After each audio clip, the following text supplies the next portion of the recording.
Hindi lang ma-fall sa saya ng water adventure dito. Dahil literal na mahuhulog sa rumaragasang tubig. Oh my God!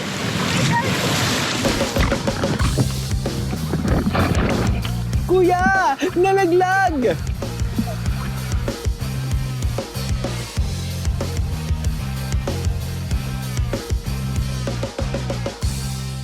Dito sa Barangay Tasiman sa Lake Cebu, South Cotabato, ang rumaragasang tubig sa ilog ang ibinibida nila sa mga biyero.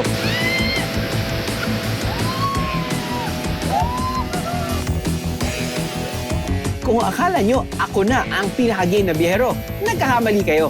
Sa tingin ko, nakilala ko na talaga ang magpapagulo ng buhay ko. Mula sa pagiging online content creator, kinagiliwan na rin siya sa ilang kapuso shows.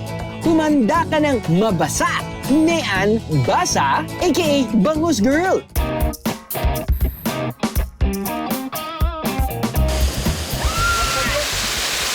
One, two,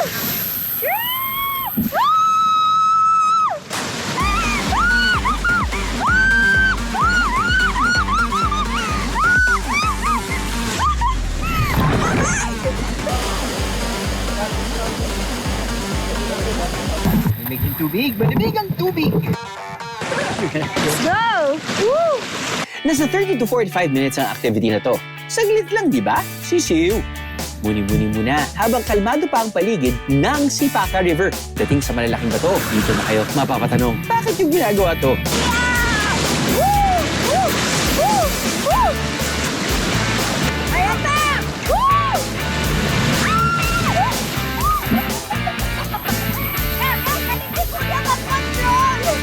Kaya Mayan, dapat ka lang. Oh my God!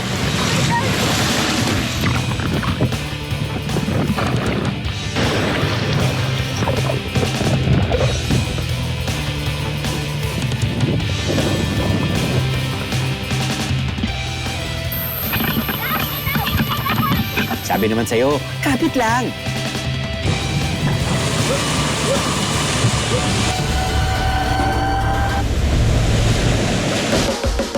O di ba? Kakasabi lang eh.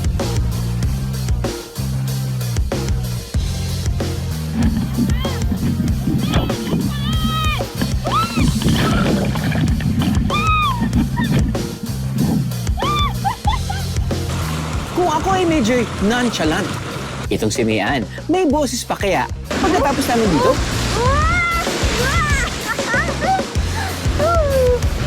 Nilalamig na ako!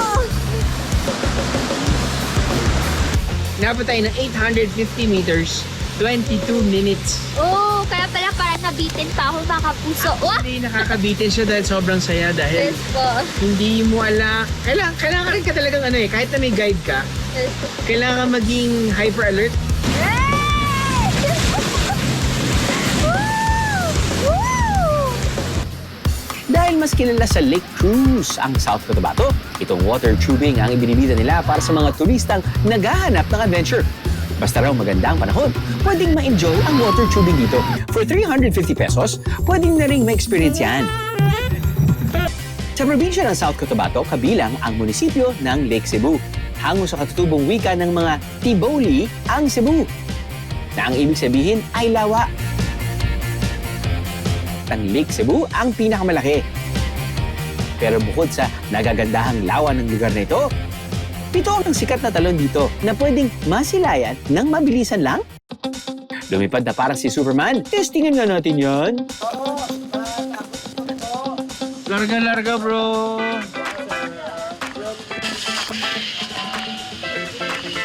Sa unang lipad pa lang, nag-aabang ng 2 falls at malawak na kagubatan.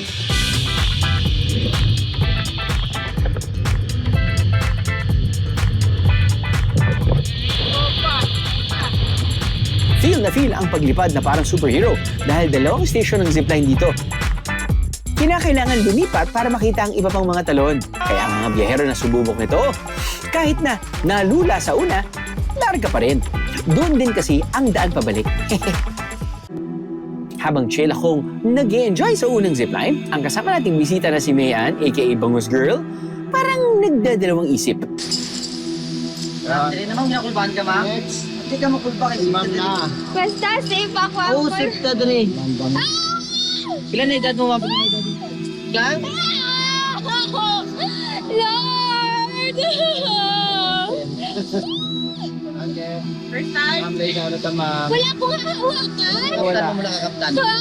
Napala ka pa. Diyos ko, Lord! Wait lang, pwede mag-back out. Aba, anong back out, Mayan? Safe ka naman, Mayan, at sobrang worth it ang view. Uncle, hindi ako mag-slide. Baka lalabas ako dito. Hindi Dati, promise mo hindi ko kaya. Haruy! Kaya-kaya mo yan, Mayan. Wait, oh my God! Pag nahimatay ako, hindi ako mahuhulog. Hindi Lord, please, keep me safe. Hallelujah. Malayo. Dami. Diyos ko lang!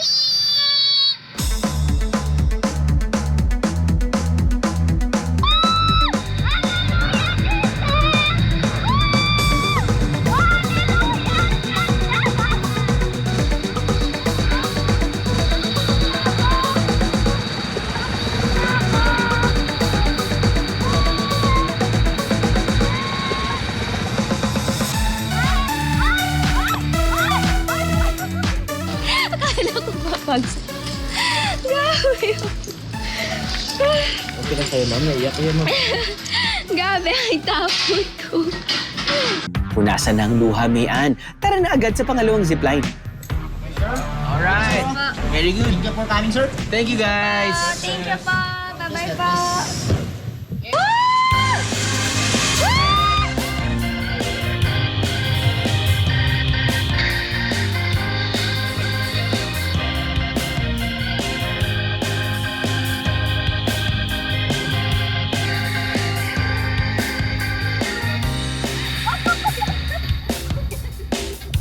Grabe! Nung first ride ko po, first high ko, Kuya Dro, may paiyak-iyak pa. Nagulat nga ako kasi ako nauna. Tapos nung nakita ko siya, sabi ko, bakit basa mukha niya? Yung pala, Umiyak, sobrang takot. Pero nung nandun na po ako, grabe, na-enjoy ko po kung gaano kaganda yung nature. Tsaka nakakita po ako ng rainbow sa baba. Ang ganda, yung, pati yung mga falls po. super ganda. Actually, Yes. yung kung saan tayo nanggaling, hindi natin alam na nung paalis tayo, yung back view natin sobrang ganda dahil may parang set of falls na. Sobrang ganda. Ang Lake Cebu kasi when it comes to tourism, we promote culture, adventure, and nature. So as you can see around, buhay na buhay po yung kultura ng mga Taboli. Protected area ang Lake Cebu because meron siyang mga features like lake falls, streams, rivers. Una, makikita nyo dito, yung isang malaking magandang lake, tapos may mga, may mga bahay ng mga Tiboli tribe. Then expect natin dito yung magandang pakikitungo ng mga tao, at saka makagandang view